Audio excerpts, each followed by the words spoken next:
Hello, everybody, and welcome to the latest episode of your Abundance podcast.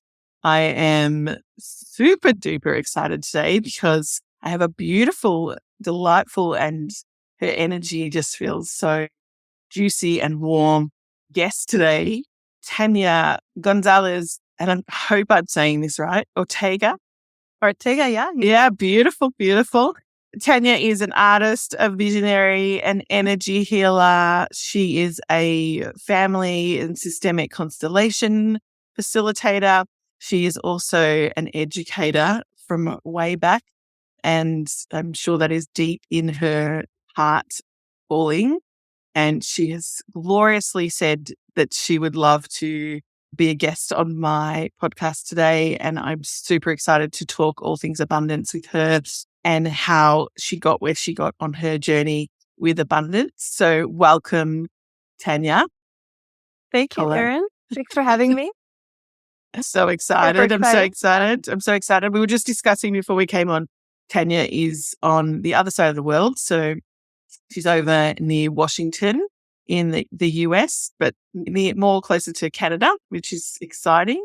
And today I want to start with a beautiful question. I hit the ground running. We love that. I read in your bio, your healing journey began, and I'm really intrigued how that started and how that got you on the journey of abundance, because I think that those are the moments where we start to look at our lives and go, oh, there's something more. Yeah. Oh, yeah. So in my early 20s in college, I started to naturally started asking the question, who am I? What is the mind? Who am I? What's really going on?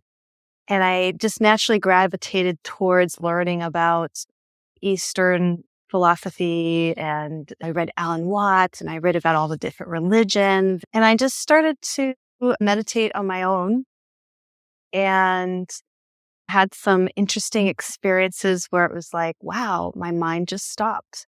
There's no thought. I felt this inner peace. And so it was this thing that I got a glimpse of something like, oh, there's something more. And so it led me so I was teaching in San Francisco just out of college. And I was starting to have a little bit of depression. I felt really isolated. It was a big city. I didn't know anybody. Yeah, I just felt isolated and slightly depressed. And I went to a counselor and she said, I think you should try yoga. I was like, oh, yeah, I took a yoga class once. Okay, sure.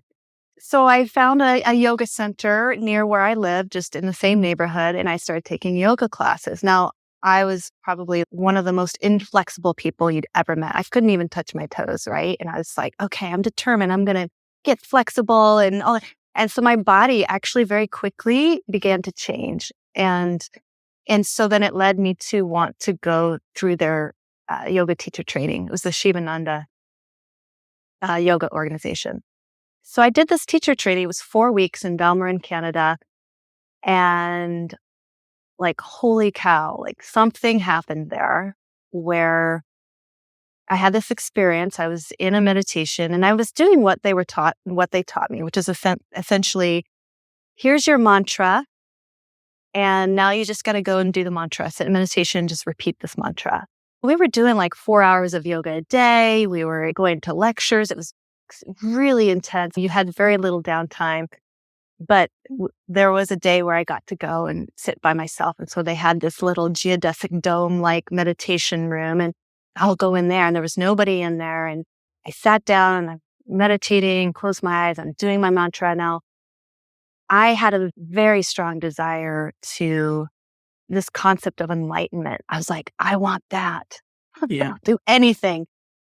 And if this is right, I'll do it. If this is what I have to do, I'm going to do it. And so I don't know if it was because of the intensity of my will or the desire, but looking back, I'm thinking I must have had past lives of being on a yogic path. And so I'm repeating this mantra, and I felt this light I saw it internally, this light, like the golden glow just started to rise, and my body kept getting lighter and lighter. And I felt myself going really like higher and higher.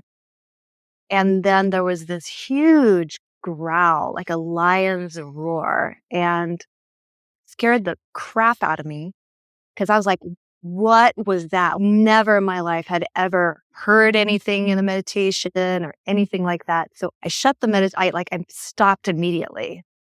And for whatever reason, I didn't go to any of the teachers and say, hey, I was meditating. This happened to me. I'm not sure why. I didn't say anything. And that's when from that moment onward, that's when everything started to fall apart. One thing after another. Suddenly, I just had chronic constipation, and then my hair started falling out. And then I started having these weird experiences at night where I was like out of my body in these other astral realms and like feeling electricity in my body, like just crazy Kundalini stuff. But at the time, I didn't know that's what it was. So so I became really anemic and did the teachers, so okay. So the actual, activated the Kundalini, and then the teachers didn't say, this is coming. And they're like, no, this is. No, they never talked about it. That's that I remember. Yeah. And so what happened after the training, I decided to go and the pull and the calling, I felt in every fiber of my being like, oh my God, this is it. This is the path. I have to do this. I'm going to join this organization. I'm going to be on staff. So they have this works, what do you call it? Like a work exchange, or where you get room and board, but you teach and you do all these things. So that's what I ended up doing. I was in this ashram for 2 years, but my health, I lost so much weight. My period disappeared. My digestive system turned inside out. Extreme anxiety, panic attacks. It's crazy that they didn't even, it was not a healthy place. People often think of ashrams of, oh, it's so peaceful. I can tell you looking back, it's like one of the craziest places I ever experienced. Just I don't know how to explain it, but the power structure of the Swami, and then it's very cult-like in many ways. So anyway, I got out of there. Yeah. You were looking for answers? And I was looking for answers, and I was looking for an escape from, how do I describe it? Just the inner angst of being human in the world. Suffering. I just suffering in general. I don't want to suffer. I was dealing with a mild depression already. And so it forced me into this it was 2 years of dark night of the soul. I felt completely cut off from life, from myself. I felt like a walking zombie. And so to answer your question, what ended up happening is that I had to surrender completely. And I was trying everything to get out of this dark night of the soul. The depression, the level of depression that I had I was suicidal for sure, because I was like, nothing was helping, right? My health was turned inside out. I was depressed. I was anxious.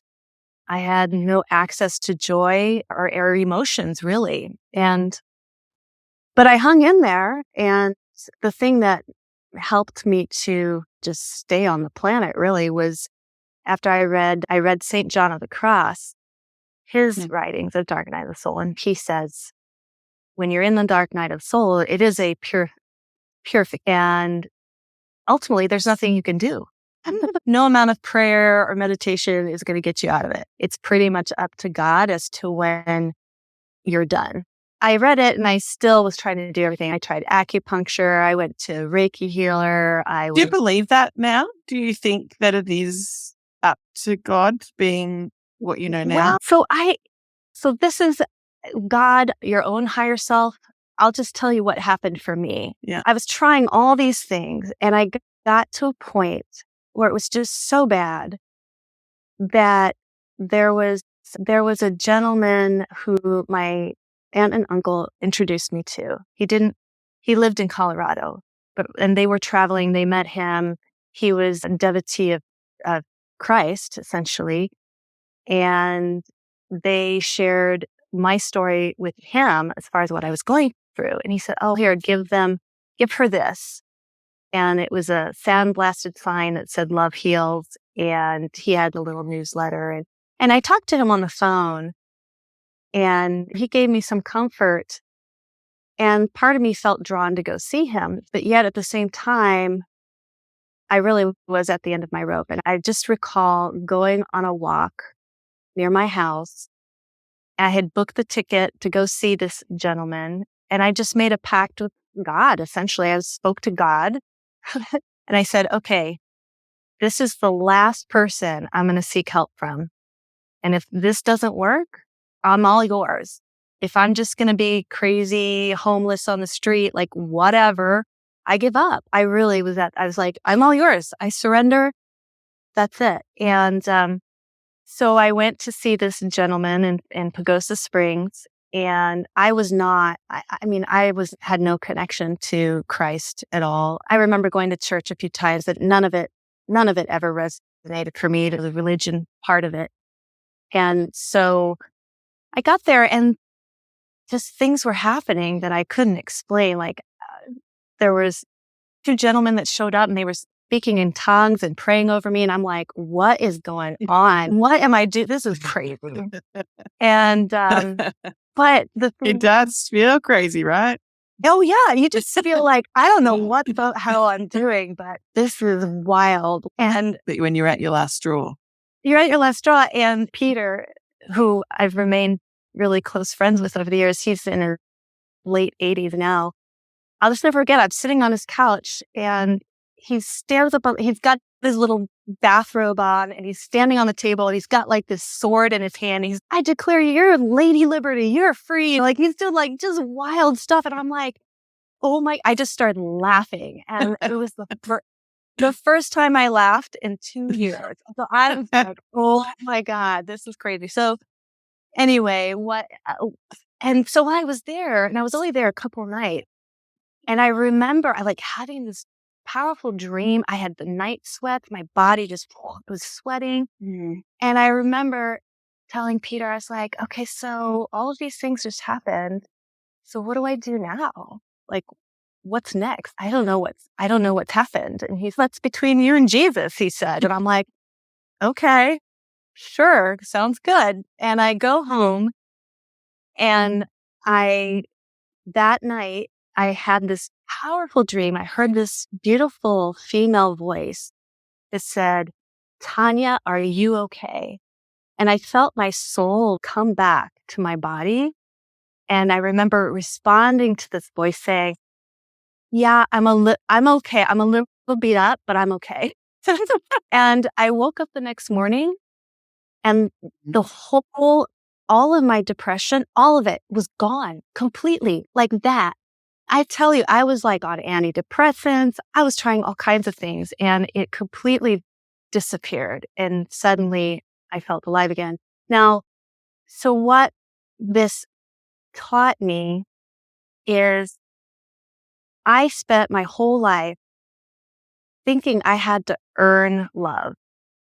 I had to perform to receive love. Like, oh, I was the straight A student. I was the amazing artist. I was the amazing musician. I did everything really, really well. I was like the perfect child. But I had stuffed so many of my own emotions, right? I couldn't really be my true self out of fear of being punished or shunned or whatever. This idea of that you don't have to do anything to receive grace or to receive a blessing or to experience a miracle, like that you are already inherently loved and inherently perfect. And there's nothing that you're going to do that's going to make the divine love you more, if that makes sense, right? Like you're already completely loved. So that was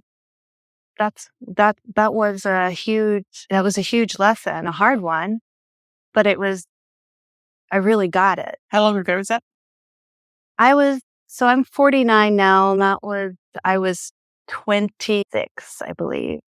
Yeah, I was about 26. Yeah, and it opened up this world of, because of the Kundalini, I realized, I was like, wow, there are other dimensions. There are definitely other dimensions, and there's more to us than what we've been told. We're definitely multidimensional.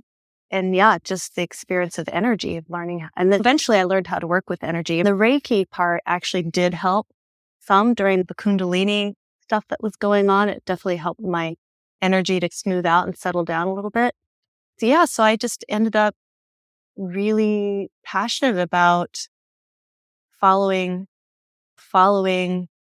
the breadcrumbs of just, wow, okay, there's something to this energy and our energy body and consciousness and the divine, like all of it. There's just so much more. And yeah, so I've been on that path since then. Incredible, really. Yeah. Actually, I'm celebrating you for making it through the other side. Yeah. And it's interesting because there's so many people that have had this experience. I think it's coming out more and more all the time. People are waking up in these different ways. Yeah, and there's almost this, I don't know why this is coming through, but this idea that you sat down, you went to someone told you to do yoga, you sat down, and then all of a sudden you feel this transcendence and the raw, and which in itself activated the fear, really, because it's like giving you two sides of the coin in that experience, like the duality of it. But then it's almost like that then starts to get, that's why this occurred. Actually, no, it had to occur for you to become detoxified almost, like this version of inauthenticity that you had created unconsciously, because that's what happens in the perfect good girl, perfect grades, perfectionism, living life for everybody else. There is an absolute detox in undoing all of that. Even this morning, I was walking along and I was listening to a meditation. I was walking and I was feeling into God energy. And I was with God when I was young. Like I was very into God, like from 3 or 4. I'd stand at the end of my great grandfather's bed and he was on his dying days and he would tell me that God was there or Jesus was there or Mary was at the end of the bed talking to him. So at a really young age, I had this interaction with spirit and God. And I remember at one stage, I'm standing in church. We didn't go very often. I went with my nana. My nana was the church goer. As a family, we didn't go unless it was Christmas, something like that. We were at Catholic schools and things like that, but we were standing in this church. I was not old. I was probably just school age. And I'm the one standing on the chair because I couldn't see and I just wanted to see what was happening on the altar. And I'm the one, like, I yell out in the middle of church, "Is that God?" The priest is standing there and my nana's mortified. It's not the different types of churches of can you speak out? They're singing like that, but no child yelling out, "Is that God standing up there?" So I always had this like affiliation and just this calling to understand it. And this morning I was called to, I was doing a meditation. It was around contribution and it was talking about what's contributed to your life, journaling on that. I was doing it while I was walking, so I wasn't journaling, but it was a question. And the other question was, what could I do now to contribute more? And the word guru came up and I fight against that word a lot. I'm like, people are like, "You're my guru." And I'm like, "I'm not a guru. Please don't call me a guru. I can't be a guru." And it wasn't until this meditation this morning that I actually was like, let's just play in this resistance to this idea that you are this spiritually evolved person who does have conversations about spirituality, God, divine, you teach divine. At some point, the guru name is going to come up. But there was this complete story that I had held that I couldn't be a guru because I was a woman. Because every time I went to church, the person I saw standing on the altar as the priest was the man. And the Bible told me that men came first. And there was this whole story. So I'm walking this morning and I was like, that makes sense to me, but I'm cosmic. I'm multidimensional. Like I'm not even living on the planet with there's a God who's a man. Like nowadays, Whereas there was this movement around owning the fact that God felt like a woman to me because I am a woman. And therefore, that's conception that women aren't godly because read the Bible. There's Right. story. But there's this idea that we are not worthy of that. We were the second. Adam came first. We were the second part. We were the next rib. Like, was this Yeah. whole evolution. It's like, I was stardust and I came down to the earth from stars. Like, I was like, this is how we got here. This is a different story. But at the same time, that doctrination of what God being masculine, like we have to go and find the goddess in us, which is still not tapping into that unity of what actually abundance consciousness, Christ consciousness, God consciousness is. There is no masculine, feminine. But for me to shift it, I had to own the fact that God felt like a woman. And I remember watching this movie. It had River Phoenix in it. And it was a country and western movie. And not country western, country music movie. I can't remember the name of it. It's escaped me. But there was this song. And I remember watching it. I was about 12 or 13. It was called, it was written and it was, God feels like a woman to me. And that was coming through me this morning as I was walking. I was like, you know what? Yeah, this is it. This is the moment where I get to say, that's the story that's keeping me out of my God consciousness and my abundant consciousness. I'm opening myself up to go, yeah, I am a guru for myself. I am the guru energy. I am that Christ consciousness. As soon as I think anything else, I'm separate to everything. So therefore, I'm no longer in abundance. Yeah. And so we have that, it's that activation. It's like your story to have how you got there.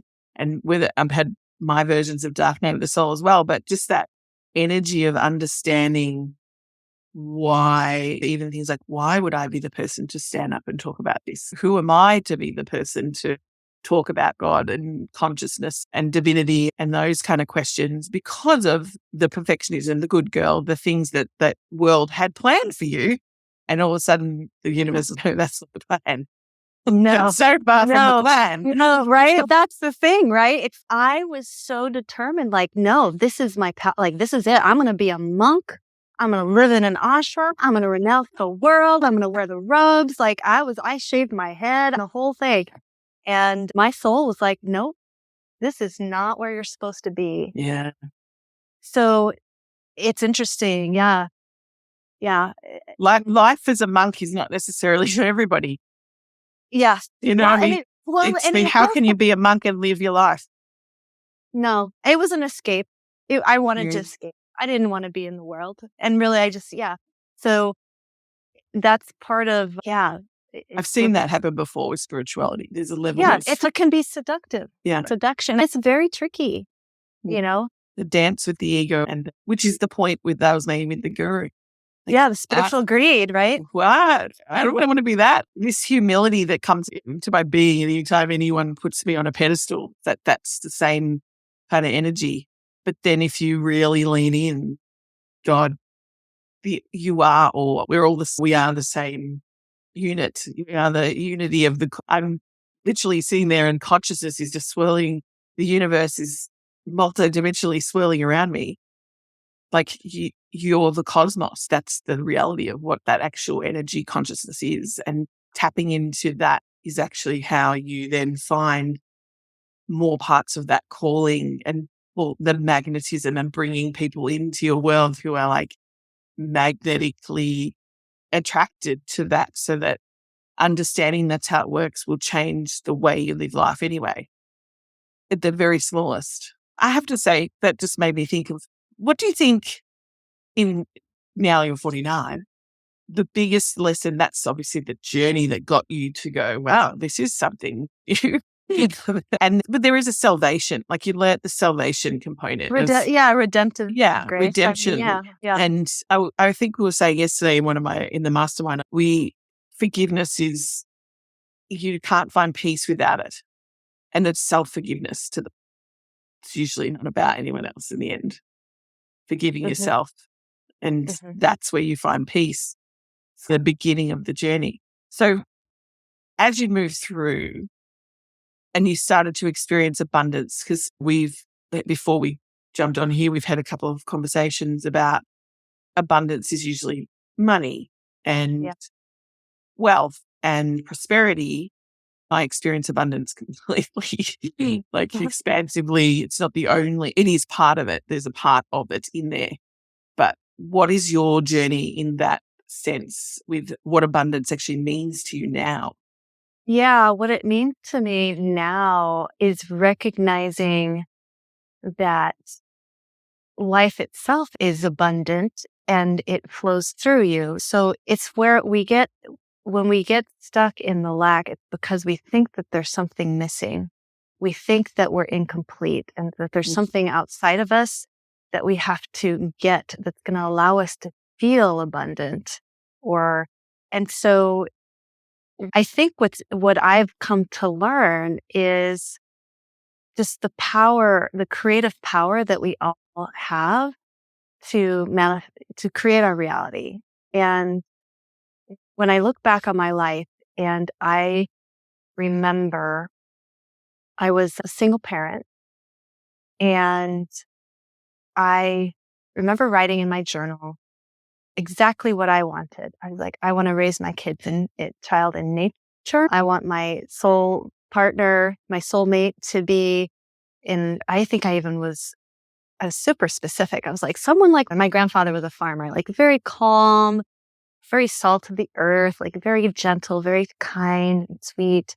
And I even put the age, can't be older than, I think I wrote 42 or something, right? I was like 31 at the time. Can't be older than 42. Like, They say get specific.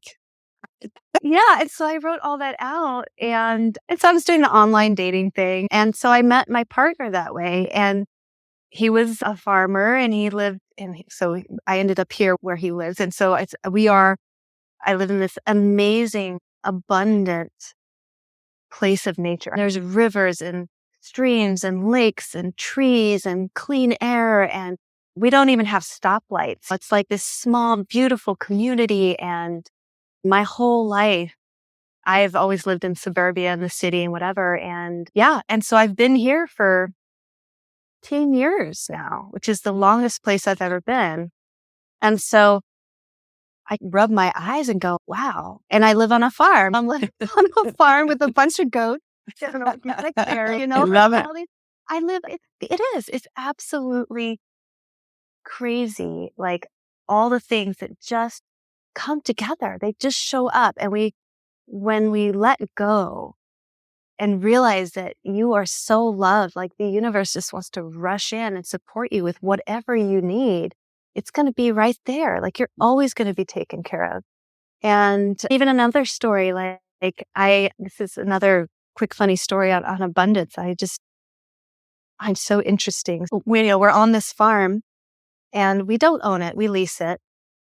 And the owner, he moved away, and we've been there for 8 years. I've decided I want to sell the land. So you guys need to be out of here by December. And this was in, I think, September, October, he told us.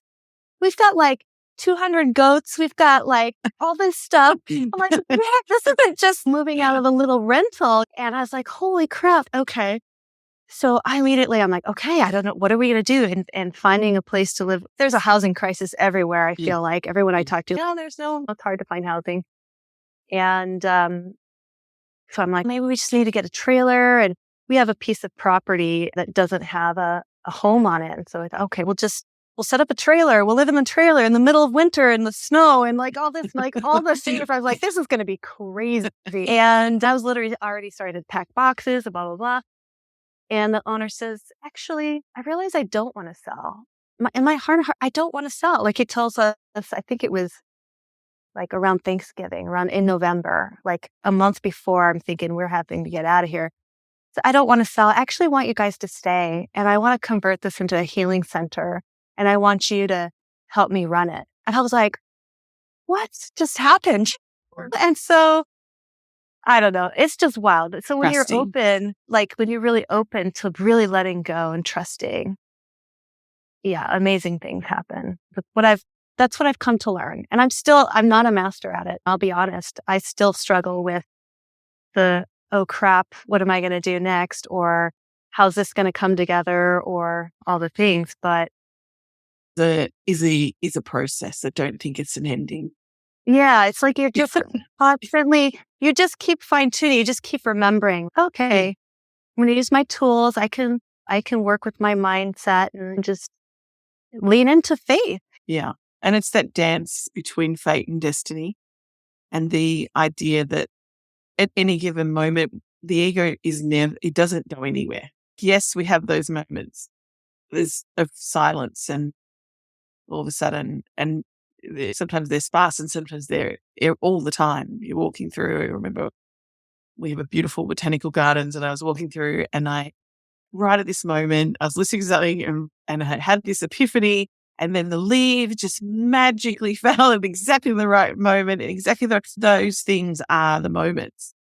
And whether they're glimmers, someone calls them glimmers, and the other side of it is the triggers, but those dances, the more you play in it, the more you have them. Yeah. Yes. And that's the point. Yeah. But we live in duality here on the planet. Whether we understand the concept of there is no fear in abundance consciousness. There is no separation. But in the world we live in, we're very much living in those spaces of this, I am different, or I am this. Right. And the message that came this morning was around, really, we're not, what was the word? It's not different, but like we're the same, but we're unique. I think that's the part that we have to, the uniqueness is the unfolding. It's not necessarily, I'm very different to you. We live on the other side of the world. We're different cultures. We're exactly the same. We're in a different place, but the uniqueness is what is being called out of us to create and change the consciousness of the planet and the world, I think. Yeah. And so the ego is there to teach us all the time. Otherwise, that uniqueness would have nothing to compare to. Yeah. Yeah. And that's the thing. I think that's in my spiritual crisis, I was trying to obliterate the ego. Yeah. I really was like, no, I got to kill the ego. You can't. So that's just part of being human. It's just when we fully accept that, yes, you are divine, and yes, you are one with everything, and you're this amazing, like, unlimited being, and you're also this limited human. Yeah, we do live in that paradox. And so I think for me, what helps me to align with abundance is just remembering, like, you're just passing through. Like, all of this is just passing through. So stop trying to hang on to it. Let yourself go. And letting go of the control makes life more fun. Very much. Tell me, as we head to the end of this beautiful experience together, how do you work with people with abundance? Because you're a healer, you're an artist, a visionary, and an educator, but I know that you have a business and you do work with, I want to say women. Mostly women that come to me. Women. Yeah. Makes sense to me that a lot of women are awakening before. Yeah. Part of the process, our evolution. Otherwise, it wouldn't happen, to be honest. We have the awakening of women is actually part of it's like all of a sudden we can see things that we couldn't see before. Yeah. How can people find you? How can we work with you? What is the essence of what you're wanting to do in your bigger mission? I like the greater version. Yeah, the greater version. In terms of abundance, family constellations work if you are struggling with abundance or connecting with abundance or scarcity and lack, and oftentimes it is inherited, it is passed down to us through our parents and on down the lineage. And so through family constellations work, we can basically uncover where those original wounds happen and essentially disentangle from what isn't yours to continue to carry, and helps you to see, okay, what's actually true for me. And and then with energy work, working with intention, and working with intentions and working with I guess I call it like quantum healing, essentially. You can draw out what's standing in the way energetically speaking. You might not know what the block was. You just feel different. Oh, I'm more expanded. Or you receive the healing and you realize, oh, wow, I'm not having that same trigger anymore that used to be there. But yeah. I So find, I don't know about you, but with constellation, systemic constellation work and energy healing, because I do both as well, that experience, energy healing there's a lot of more, and not necessarily trust, but there's trust in both of pieces of work. But there's a level of unknownness in an energy healing where it's a felt experience. In constellation work, it's the same, but what I find constellation offers is also an awareness. yeah, more specificity. Yeah. Yeah, Like, around yeah, what caused that. So it gives people, and the mind is always looking to understand. yeah, And so I think that part of the work gives levels of understanding of history yeah, and the past and generational things that occurred that you now may be entangled with your fate with, that then gets untangled, but there's a witnessing in that version. And I find the energy healing is more of a, wow, the light, it's just let the light do the work, like a lot of the time. And you just yeah, think, oh, it feels so much better. Because I started with yeah. Reiki and also I do down Hmm. healing. And it's very much that, oh, I just know I feel very different before. And that thoughts in the mind have disappeared and something else has come in. Like it's a very Yeah, bit more mysterious. Systemic constellations, when I first got into it 15 years or 20 years ago, there was this essence of this very similar thing. Like it's just it's magical thing. And I'm like, actually, it's because it's cellular memory and it's a very knowing thing. Do you know what I mean? Hence why they call it the knowing fields, because that's what yeah, you end up doing in it. You end up knowing things that help you and support you in your abundance, I think. Find that. yeah. Oh, yeah, absolutely. And I think we're moving collectively toward, my business is New Earth Consciousness. You can find me at newearthconsciousness.com. I feel like that's where we're moving towards, where we return to this knowing. Mm, We just know what we know, and there mm, isn't so much. I feel as humans, we tend to really struggle with, I don't know what I'm doing, or maybe we're confused a lot of the time, right? There's just so much confusion. And so I feel like this awakening, the new earth consciousness, like all the different, whatever you want to call it, that we eventually arrive to knowing who we really are and start to make decisions from that knowing place. yeah. We just know what we know and we make those decisions from there. Yeah. And they're in alignment with nature, with what it is to be human, what it means to be on the planet, like all that good stuff. Mm. Yeah. Yeah. I often talk about this moment, the convergence of the two. There's unknown stuff that's moving, the emerging future, and then there's the knowingness. But the knowingness, each time we get to a point now, and I talk a lot with my clients about this really, because when you are a visionary, when you are a change maker, when you are the trailblazers and you're doing it differently, you're doing it first. We're not doing it first in this elevation of consciousness with women, but we are in a new level, in a new way. There's a whole another dimension coming, and it's this level of understanding, this knowingness. But when you leap, there's an unknowingness and there's this level of trust that the universe, God will meet you with a piece of path to stand on. It's going to come up Yeah. when you land. So it's like Yeah. bringing all that knowingness into the unknown Yeah. is the power of Uh, the trust. Like I know that there is Right. going to be a path underneath Right. me, and it's one brick at a time. So and that's how I describe intuition when get to a point in their calling or in their business or in their entrepreneurship as a spiritual entrepreneur, and you're taking those leaps. It's such a like faith in yourself, faith in the universe, faith in the intuitive information and that movement to jump into the next step, that every step is like that. And that's why it's really, people find it so discombobulating sometimes, because it's like oh, I didn't trust it was going to land, or I did. And you're playing in that energy of the known and unknown all the time. And it's not going to change anytime soon, because that evolution of unknown. And to be honest, Right. go back to the beginning of time, that is literally what's happening. You don't know something you don't know until you know it, right? It's that level of trust in that convergence of the energies coming together that you do take the leap, and the path is definitely underneath you. Yeah. That faith that it's there.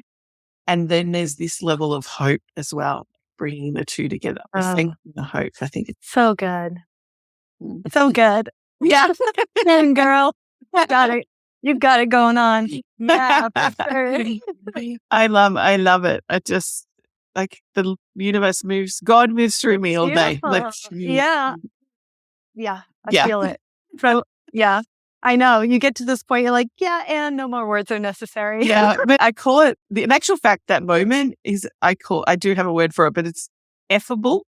And it's so funny because I have this, I call it the fuck it code. It's the effable moment. And we have effability, which is the indescribable ability to be who you are uniquely. And I think that when we say fuck it, it's usually when we're like, fuck it, we're just going to leap, right? Yeah. Fuck it, we're just going to do it. And those effable moments are what come out of those things when you do that. And they're the indescribable awe, makes the leaves just falling at exactly the right moment, and the things that happen. And sometimes you leap and it's effable in a different way. You know what I love? Yeah, that was not what I was expecting it to be. Right? And that was a good test. The understanding you will be tested. Like, this is the point of the path. But you are also, the more you, I said this morning in one of my reels, it was like the hard ease, do things with ease. Like, continue doing things with ease, but don't do things when they get hard. Continue to do things when they get hard, because that creates more ease. You know what I mean? There's a process that we do both to get more of the ease and the abundance and the effable moments where there's no words. So if you could sum up for our listeners in one word what abundance means to you, not one word. I'll give you sentences. Because one word's for you. I will give you sentences and one wish for them with it. I feel like that could be it for the world. What's your wish for the world? Oh, yeah. My wish for the world really is, I think that you were talking about the uniqueness. I really believe that we're part of this amazing kaleidoscope, and each one of us belong, and each one of us are, what's the word I want to say? A necessary part of the picture, picture. We're all needed. We're all valued. We all have a role to play in this amazing journey of life. And I feel that my mission, or what brings me the most joy, is that when we bring out our uniqueness, when we really tap into that authenticity, which is obviously, we're an ever evolving thing. It's not like you arrive and you're like, oh, this is who I am. Just that you just embrace who you really are, and you celebrate your uniqueness, and letting yourself shine. That abundance blesses everyone around you. And the impact you have, I always feel when we arrive to our life review at the end of life, like, you're going to discover how much you impacted people's lives. It's incredible through every word, look, action, just being yourself, letting yourself be who you are. That's the abundance for me. There's just so much joy to be had and so much love to be experienced. And we let ourselves just be open to that. I love it. I love it. Let's do a little smile photo. Okay. Thank you, Erin. I love it. I love it. I love it. And I think, thank you so much for sharing with us today, because I think, I can't wait for the listeners to get hold of this episode, because it's full of so much magic. And I think your story is one that is incredible. So thank you so much.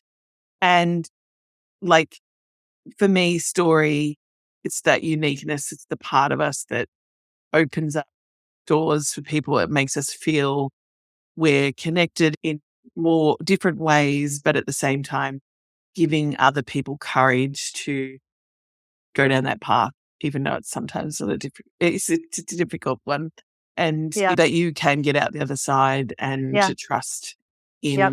in the journey itself. I think Mm-hmm. life, my thing is life is to be experienced, and so we're here to live it. That's how I get my fuck it code. That's right. Thank you. And I will just say to our audience, I will put in the show notes, there will be places where you can access Tanya, and I will put links in there as well. And looking forward to, I think we're going to share some things over in your world together. So that'll be as well, even though it's all the same world. And that's going to be just as beautiful. And to all my listeners, here's to your abundance. Have a good one. Thank you, Tanya. Thank you, Erin. This is fun. Beautiful. I appreciate you. I appreciate you as well. Thank you. Let me just pause this.